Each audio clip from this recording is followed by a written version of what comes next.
Hey everyone, welcome back. Right. Ever get that feeling like you're just going through the motions, just accepting things because, well, that's how they are? Yeah, I know what you mean. Well, today we're going deep, a real deep dive into why that kind of thinking, just accepting stuff, can actually be a trap. It can be. Yeah. And we're going to look at how challenging those assumptions, the things I think we know, can sometimes lead to, well, some pretty amazing discoveries. It's wild how often we just cling to that common knowledge. We don't even stop to think, is it actually right? Exactly. What if, like, everything we think we know is just like the tip of the iceberg? Ooh, that's a good way to put it. To really get into this, we've got a couple of really interesting examples. Okay, I'm intrigued.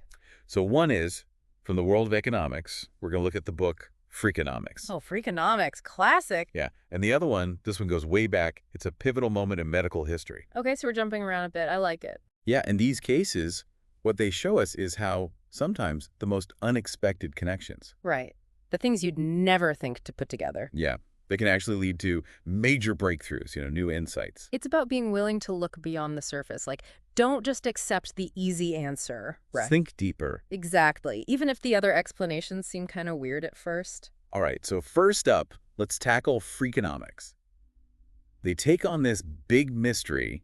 Remember the massive crime drop in the U.S. in the 90s? Yeah, how could I forget? I mean, everyone had a theory back then. Right. It was like the topic. For sure. So at the time, all these explanations were floating around. Like smarter policing, tougher sentences on criminals, changes in the drug market. Oh, and don't forget the booming economy. Oh, right, yeah.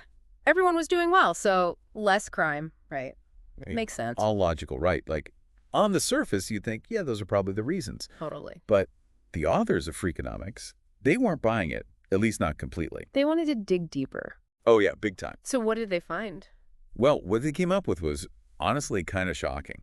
They suggested a link between, get this, the legalization of abortion back in the 70s Oh, okay, going way back. and the falling crime rates almost 20 years later. Hold on. The legalization of abortion and lower crime? How? I know, right? It seems crazy. How do you even connect those two things? Well, that's a big jump. Well, their argument went like this. Legal abortion meant fewer unwanted births. Okay, I'm following so far. And, statistically speaking, kids born into tough situations, they're unfortunately more likely to end up involved in crime later on. Okay, so fewer unwanted births means years down the line, fewer people who might be prone to crime. Exactly. So by reducing the number of kids in those situations, they figured years later, there are just fewer people predisposed to criminal behavior. Wow, that's a bold theory. And probably controversial, right? Or absolutely, huge controversy. And just to be clear, we're not here to take sides or endorse any particular viewpoint. Yeah, that's not what this deep dive is about. It's about how they thought about it. The way Freakonomics approaches the problem. It's just such a good example of thinking outside the box. It really challenges you to look beyond those surface explanations, doesn't it? Yeah. And consider, what are the hidden connections we're not seeing? Like maybe things aren't as simple as they seem. Right. Which, brings us to our second example. This one hits closer to home, especially these days. The story of Dr. Ignaz Semmelweis and hand washing. Oh yeah, hand washing. Super relevant, especially after the whole COVID thing. Right. So this one takes us back to the 1840s. Back then, hospitals, well, Not exactly the cleanest places. let's just say not the most hygienic. And the big theory for how disease spread, it was called the miasma theory. Basically, people thought bad air made you sick. Bad air. So like if you were near a swamp or something. Yeah, that kind of thing. Like the air itself was poisonous. Whoa, so doctors didn't even think to wash their hands between patients. Not really. Oh no, I can already tell this isn't going to end well. You're right to be worried. Back then, the idea that doctors could be the ones spreading disease, it just wasn't on anyone's radar. Wow. So where does Dr. Semmelweis come in? Well, he's working at this hospital in Vienna, and he starts noticing something really messed up. Okay, what did he see that was so different, so against the norms back then? He was looking at the death rates between two maternity wards. Two different wards for mothers giving birth. Yeah, one run by doctors, and medical students, and the other by midwives. And I'm guessing the doctor-run ward had way more deaths. Sadly, yeah.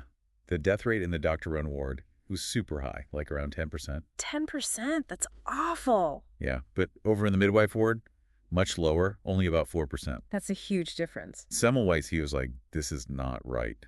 He was determined to figure out why. So he starts digging, looking for clues. Oh yeah, he went full detective mode on this thing. I like it. So what did he find? What was different between those two wards? What was Semmelweis zeroing in on? Yeah, he's looking at everything, like every little detail, trying to find something that stands out. Did he find anything? What was it about that midwife-run ward? Well, he noticed something. The doctors, they often went straight from doing autopsies to, like, examining the mothers. Autopsies, like cutting up dead bodies. Yep. And then straight to the maternity ward without, like, washing their hands or anything. Exactly. Ugh, that is just horrifying. But I guess it makes sense, thinking about germs and all that. Yeah, but back then, germ theory, that wasn't even a thing yet.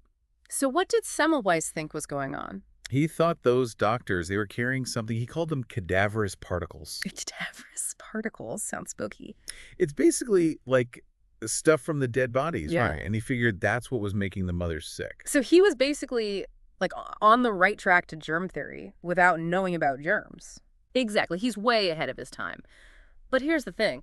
His idea, it went against everything people believed back then. Yeah, that whole miasma theory was pretty ingrained, and, like, doctors were seen as these, like, high and mighty figures. Oh, for sure. They wouldn't want to hear that they were the problem. So I'm guessing they didn't react well to Semmelweis's theory. You guessed it.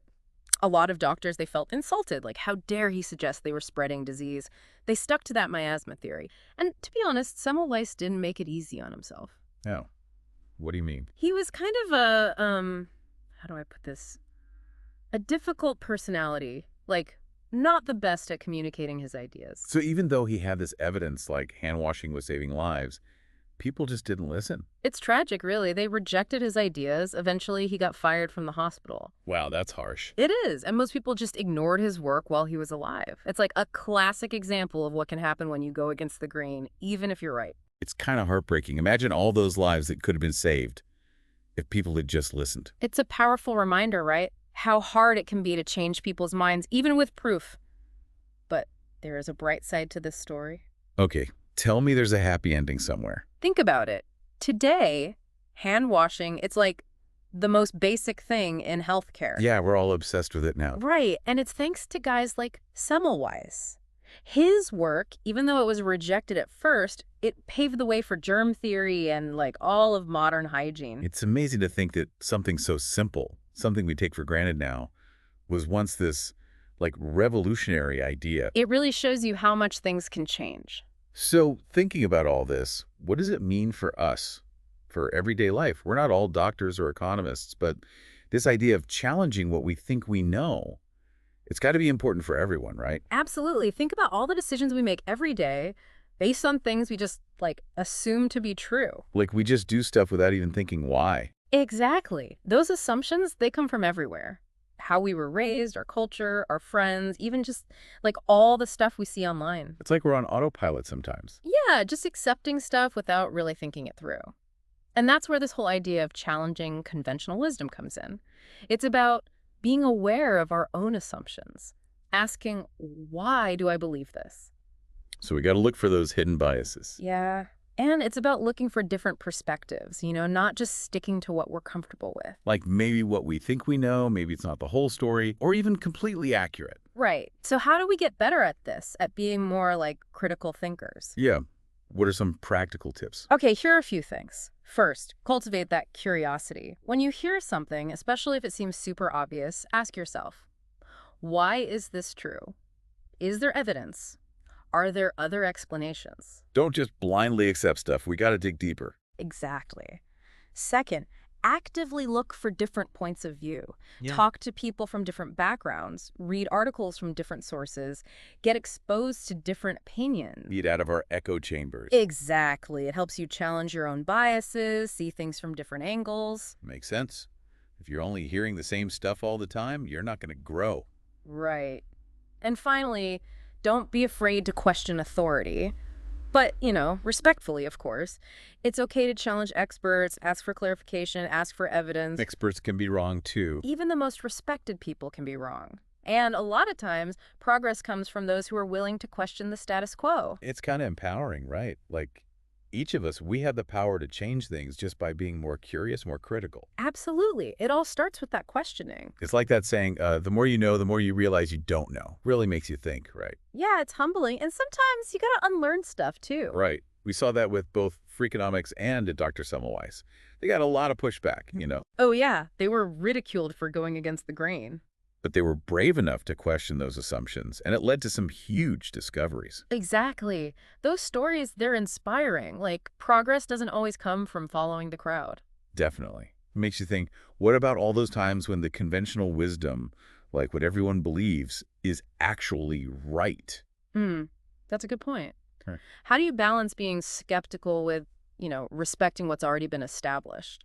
Yeah, it's tricky. You don't want to just dismiss everything. Right. It's about like finding that balance. You got to be able to look at the evidence, be open to new information, but also recognize that, hey, not everything we've been taught is wrong. Not easy, for sure. It's like being a critical thinker, but not like the cynical one. Yeah, that's a good way to put it. Open to new ideas, but not like jumping on every crazy theory that comes along. All right, so as we wrap up here, any final thoughts? Just keep those minds sharp, everyone.